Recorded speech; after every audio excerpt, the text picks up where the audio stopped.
Hi, welcome back to the channel. So apparently my microphone has completely refused to work on this device, so you just might have to forgive all the background noise you're going to be hearing in the course of this video. But we literally have to make this video. Like, you know, we don't make flimsy excuses on this channel.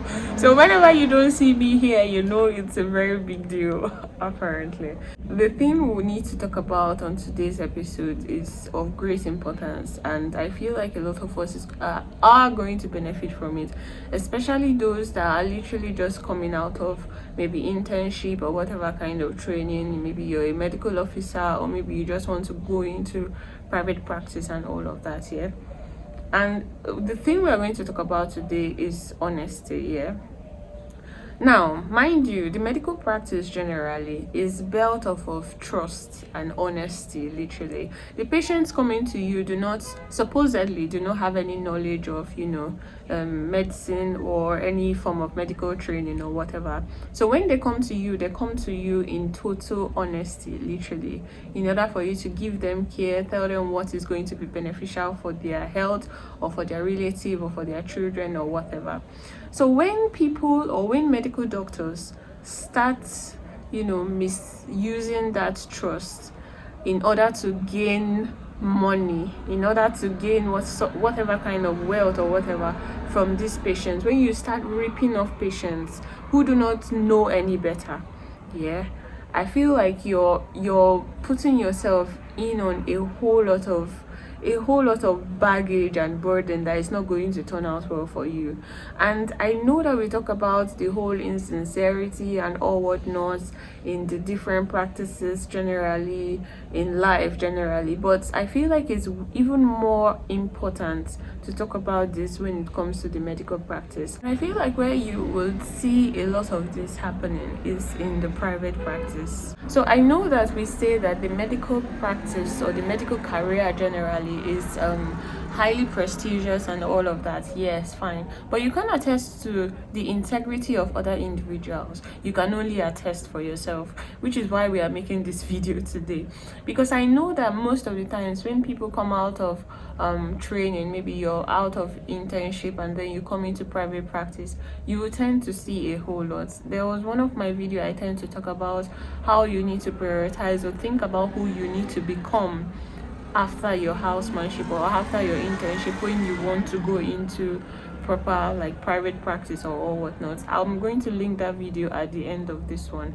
But in this case now, sometimes you do not have any kind of power or authority over that, because the hospital or facility you're working in is requesting for you to do the unnecessary things, to do the things in order to rip off patients, and that is a very sad and terrible thing.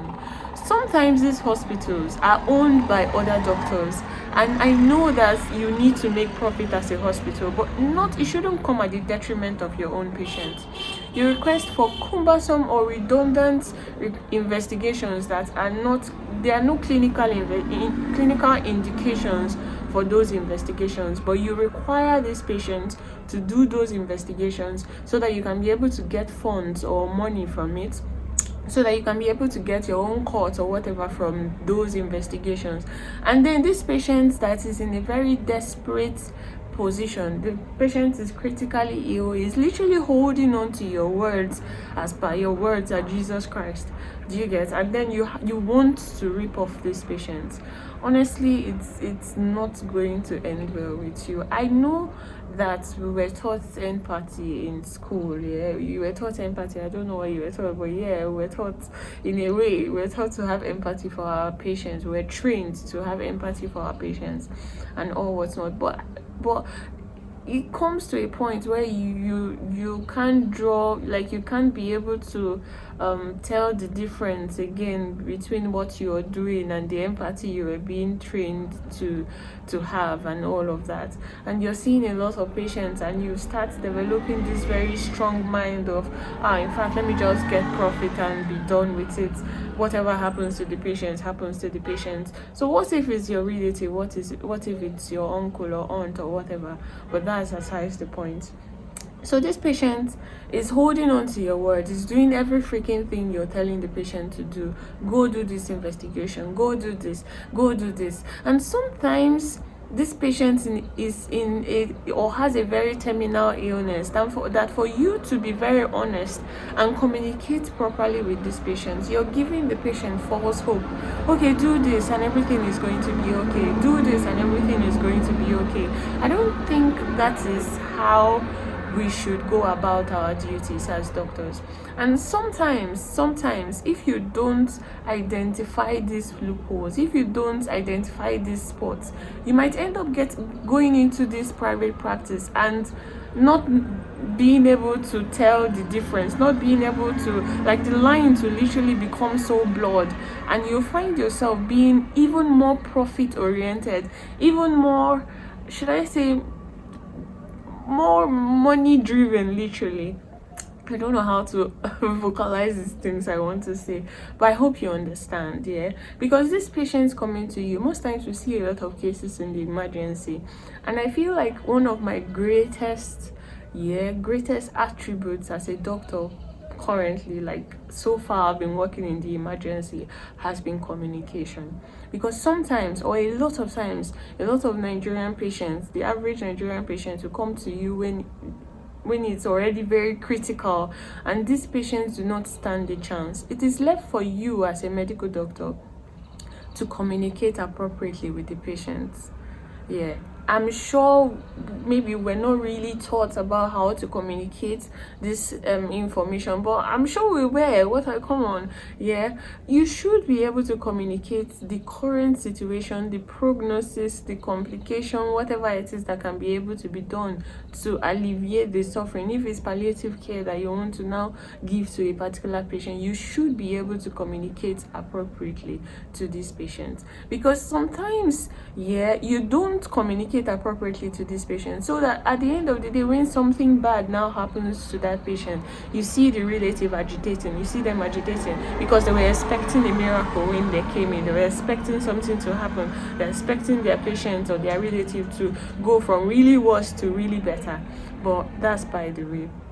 So this patient is hanging on to your words, it's hanging on to you as a medical doctor, it's trusting your every freaking word. Why do you want to give these patients unnecessary investigations that do not have any clinical indication? Why do you want this patient to spend that much money on these investigations that are not going to be of any help to his or her management? Why do you want that to happen to that patient? Every life that we've been given to care for as doctors is of importance to somebody else. Every freaking life is of importance to somebody else. A patient you're treating or you're managing is the daughter, or is the son, or is the husband, or is the brother of somebody else, it's the loved one of somebody else. It could have been your relative, it could have been your brother, your mother, and you're managing these patients, and you're requiring them to go through such rigorous, unnecessary processes that are not going to be of any help whatsoever in their management. Why are you doing that? Of what benefit is it going to be to the patients? And I get this, yeah, we want to make money for ourselves. The medical practice is becoming even more lucrative in this later years. Literally, you turn to different side of the streets, you see new hospitals, you see new maternities, you see a lot of things like that. And a lot of these maternities, I don't know why I'm particularly so interested in this. You see this woman in labor, let's talk about that. You see this woman in freaking labor, you know that okay, she has labored for 12 hours or more, and you're still keeping her hoping for a miracle baby or whatever.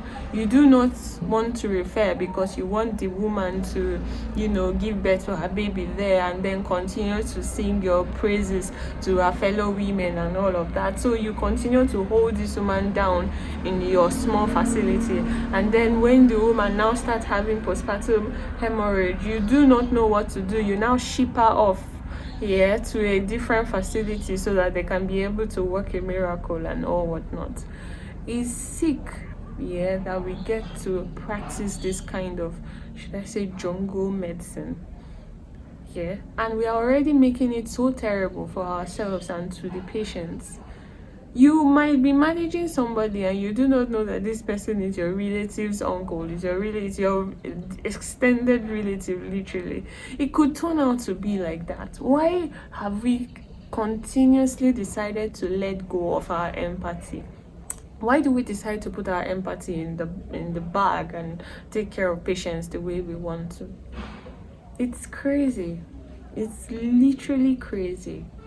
It's okay for a patient to say, oh, let me go get another second opinion. But how many Nigerian young men, the average Nigerian man, can be able to tell you that wholeheartedly? Because he's trusting that you, maybe because of the kind of words you've spoken to him and all, he's trusting that you can be able to revive his relative. He's trusting that you can be able to do the necessary things in order to make his relative well again. But you, in your heart of heart, you know there's literally nothing that can be done, and then you keeping that patient there, telling them to do unnecessary investigations without communicating appropriately with them, so that the little time this patient has left, he can be able to spend it sharing it with his or her relative, sharing it with people around him or her. I think that is all I'm going to say on this video. I really want us to, I'll say it again, I really want us to think about the kind of medicine you want to practice as a doctor. And the earlier you get to decide it, the better for you, because when you go out there in your hustle to get money for Japa, in your hustle to make a lot of money and all of that, a lot of these investigation firms will keep coming to you, telling you, refer these patients, you're going to get 50%, you're going to get 30% of whatever it is, and then you keep sending patients for unnecessary investigations and all of that, just to get money that you want to use on Japa.